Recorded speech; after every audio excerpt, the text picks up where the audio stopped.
Olá, eu sou o Bloch e você está na minha resolução do Enem 2022. Exercício 129 da prova amarela, exercício de calorimetria, diz: a variação da incidência da radiação solar sobre a superfície da Terra resulta em uma variação de temperatura ao longo de um dia denominada amplitude térmica. Edificações e pavimentações realizadas nas áreas urbanas contribuem para alterar a amplitude térmica dessas regiões, em comparação com regiões que mantêm suas características naturais, com a presença de vegetação e água, já que o calor específico do concreto é inferior ao da água.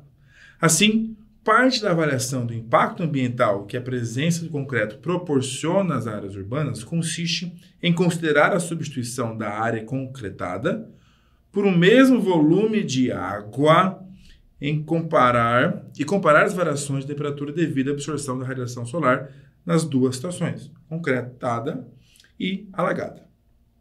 Desprezando os efeitos da evaporação e considerando que toda a radiação é absorvida, essas avaliações podem ser realizadas com os seguintes dados.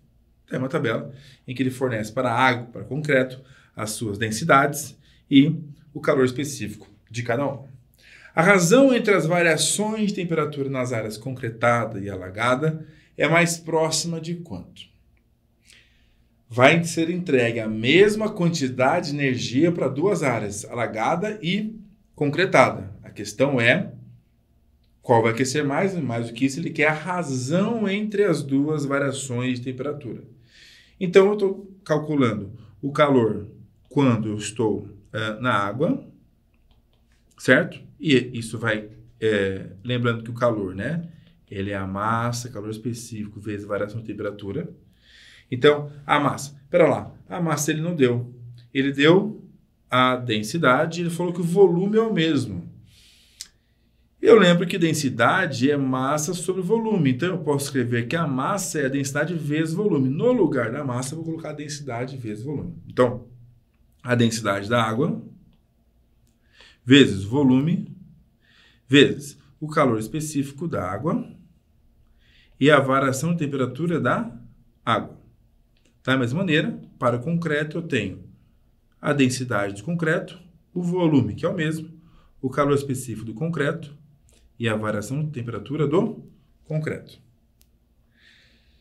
Se o calor, como eu disse no início, se o calor entregue é o mesmo, eu quero ver com este calor quem variou mais, então eu posso igualar os dois calores. Ou seja, eu estou falando o seguinte, que a densidade da água vezes o volume vezes o calor específico da água vezes a variação de temperatura da água é igual à mesma coisa do concreto.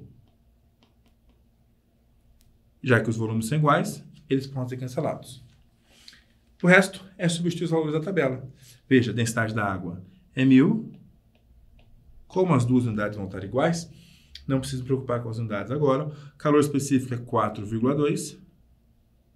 Variação de temperatura, ΔT, água. Isso é igual também a densidade do concreto, que é 2.500, vezes o calor específico, que é 0,8, vezes a variação de temperatura que eu quero saber. Ele quer saber a razão, então a divisão, entre a variação da temperatura nas áreas concretadas pela alagada. Então, ele quer saber ΔT concreto por ΔT água. E isso dá 1000 vezes 4,2 sobre 2.500 vezes 0,8. E isso dá uma razão de 2,1. Portanto, a alternativa correta é a alternativa B.